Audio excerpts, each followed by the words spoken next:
জায়গা এমন একটি মাজলিসের মধ্যে আমরা উপস্থিত করেছি। এই মাজলিসটা হচ্ছে এই মেদিনীর মাজলিস।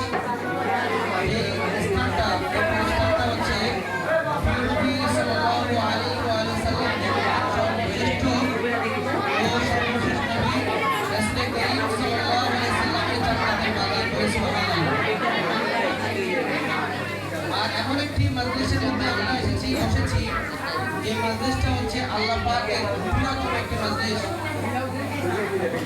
এজন্য রবের দরবারে শুকরিয়া আদায় করে বলি আলহামদুলিল্লাহ। আজকে তোমাদের সালাম পেশ করি আল্লাহ আমাদের মদিনা সাইয়্যিদুল মুরসালিন ইমামুল মুরসালিন খাতামুন নবিয়্যিন রাহমাতাল লিল আলামিন সর্বশ্রেষ্ঠ নবী মহানবী শাফাআতের কেন্দ্রের নবী হুজুর সাল্লাল্লাহু আলাইহি ওয়াসাল্লামের প্রতি যে রাসূলের শাফাআতের আমরা জান্নাতে আশা করতে পারি না।